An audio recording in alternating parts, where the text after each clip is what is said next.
All right, so we're going to be doing some Rasslin lesson. And my original one, because this was actually kind of out of the blue, was a brand versus a brand because there was a lot of those. And there's more than I think a lot of people want to admit. But since we weren't going to be covering the Noah NJPW show, I nixed it, and I decided to go with this. Yeah, you want my opinion on brand supremacy shows?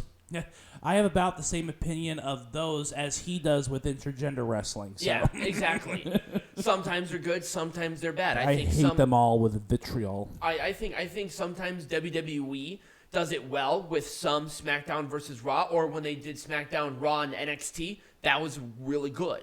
I'm okay with that. Still hate it. Anyways. No, I think you're wrong. So, even though that it's somewhat brief, the January shows as it relates to Impact is the Royal Rumble season to Slammiversary. Because Slammiversary, they say Bound for Glory is, I think Slammiversary is their big reset. And I think it always has been. Okay. But I feel like their January show is the lead up to that show. It always has been. So, let's start off with their first show, Final Resolution 2005. This was their first January scheduled pay-per-view that was monthly, not weekly. Because they did the weekly pay-per-view shows. Right. It's hard to find information of the cards of those particular shows. But when I did, they weren't really interesting. Oh, it's hard to find the tapes for a lot of those, too. Yeah, exactly. It really is. But I feel like a good start is because they started the monthly pay-per-views 2 months into 2005. So this was their first one as it relates to the full schedule for monthly pay-per-views, and that was Final Resolution.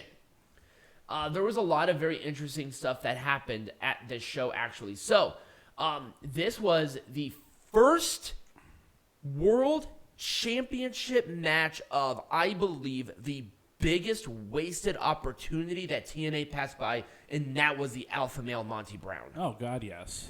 He faced Jeff Jarrett for the NWA World Heavyweight Champion at the show. Obviously, Jarrett won, but this was, I think, his only title opportunity.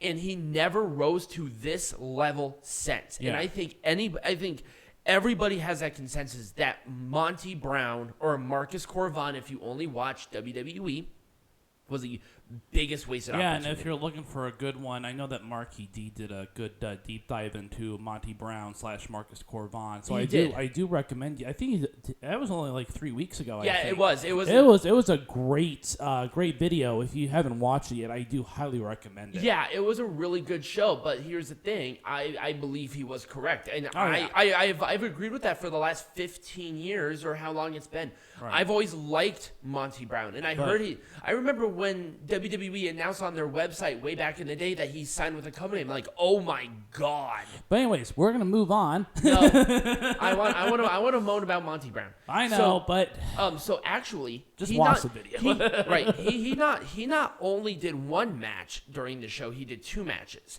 He won a 3-way elimination match that featured Diamond Dallas Page and Kevin Nash to get this opportunity 2 matches before this match. And there were 9 matches on this card. There was a X Division championship match where Petey Williams defended the championship against AJ Styles and Chris Sabin. So some really big names there. We had... Is that Team Canada? Yeah, it's Team Canada. Hey, Scott D'Amore. Yeah, it was Scott D'Amore. He managed them. Team Canada, my thing put Kananada. They defended the NWA World Tag Team Champions against AMW, and Jeff Hardy defeated Scott Hall with Roddy Piper as special guest referee. And there were some other matches. So kind of an interesting show. Final Resolution 2007. Now, before we go into it, this particular pay-per-view has a special place in my heart because this was the first pay-per-view that I watched live of TNA. Was Final Resolution 2007. I remember it distinctively because way back in the day, this is kind of an innuendo, but he and I, because we're brothers, we shared a silver laptop that we would trade back and forth at a male parental unit's house. Do you remember that laptop? Yes. I remember taking it and watching that on the computer, and I think it was through a MediaFire live stream that I watched this pay-per-view. Oof. Yeah. So just a little thing about our lives. That's kind of what we did. We switched off, and I took the computer because nobody was using it, and I watched the show. But I watched TNA religiously, but never watched one of their pay-per-views up until this one. And I wanted to watch this one because I think this was the first one where TNA had – no, it was still NWA. So this was where Abyss lost his first and only NWA World Championship. He lost it to Christian Cage in a 3-way elimination match for some reason with Sting also as a participant because they leaned a lot on Sting at that time as well. So other matches featured on this were LAX defending the NWA World Tag Team Champions. This is Homicide and Hernandez, not Santana and Ortiz, by the way. It's the original LAX. This is the original LAX. They defended it against Team 3D. Rhino faced off against AJ Styles in a last man standing match. And yeah, I mean, it was a pretty decent show. About 8 matches, nothing too special. Those were the only 2 years that Final Resolution was at the January show. Right, because then they switched with they switched a couple pay-per-views around. So then so Final Resolution became, I think, the last pay-per-view. Yes. And then Genesis became the first one. Yes, Genesis became the first one for 5 or 6 years. Right. Up until actually they had to stop doing the shows because of the budget issues. Right. Because they had one in April, one in August, and then the last one in October. Right. At like the most. And I think at 1 year they only did 2 pay-per-views. That was Slammiversary and Bound for Glory. Right. But let's talk about 2009.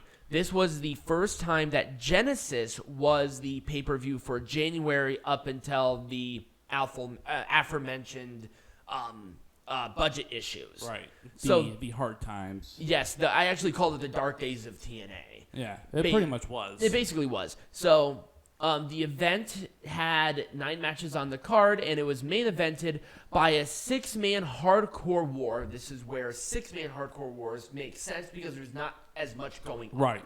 I don't like 10-man matches, period. So this was main evented by that. It was Mick Foley and the TNA Frontline, represented by AJ Styles and Brother Devon, for a reason, taking on, it was Cute Kip and the main event Mafia, represented by Booker T and Scott Steiner. That was the main event, by the way. Jesus. Yeah. Let's just say it wasn't a great show. I actually watched this, and I thought the main event was really bad. But Kurt Angle faced Jeff Jarrett during their blood feud in a no disqualification match. Mm-hmm. How that wasn't main event, I'll never know. I don't know. And also, I think Sting defended the TNA World Championship against Rhino. Cool. Also, there was a 3-way tag team match. By the way, the tag team division in TNA at this time was excellent, where Beer Money won the TNA World Tag Team Champions against Lethal Consequences, which was Xavier Woods and Jay Lethal, and they were the champions going into this event. And then also they defended it against the team of Abyss and Matt Morgan. So a very interesting little collection of people. Other than the main event, I thought the whole show was okay. I watched it. Let's talk about, there were a few years there where they didn't have one, or it was during the dark days of the company. Mm-hmm. And they came back in 2019 with like semi-regular shows with Homecoming. Yeah. And we did a review with Homecoming when we were still the Pro Wrestling Zone. Do you remember that? Like, sure. That was a long time ago. It was a long ass time ago. I think we were still in the Colorado when this happened. I don't know. Jesus Christ. Anyway, here's a throwback for me. So this one had 10 matches had 8 matches, excuse me. I was reading a little ahead of time. And it was main evented by Johnny Impact, defending the TNA the Impact World Champion, right over my head, against Brian Cage, who cashed in his X Division Champion Option C. Yep. at that event. The other matches featured a fatal 4-way match where Rich Swann won the X Division Championship. I think it had Jake Chris, P.D. Williams, and somebody else in it. I didn't actually write it down because nobody cared. And Tessa Blanchard defended the Knockouts champion against Taya Valkyrie. Yeah.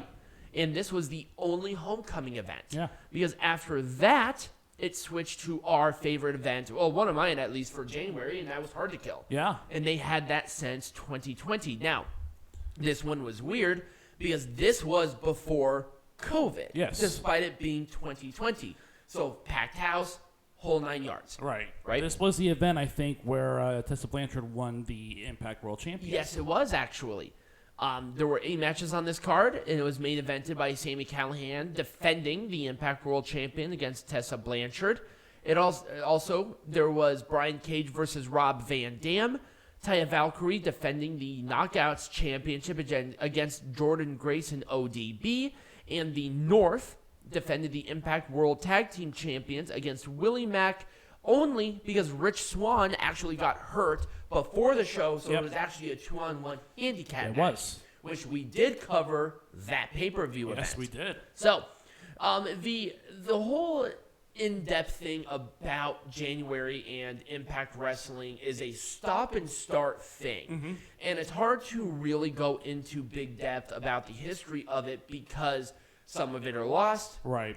There was a spell where they didn't have anything, but they really build, at least now, Hard to Kill as a big event. Right. Because I think the name of it really helps, and I think it really emphasizes how big TNA has come back from the ashes. Right. And Homecoming was the reformed thing of it, and then Hard to Kill harkens back to those dark days. Right.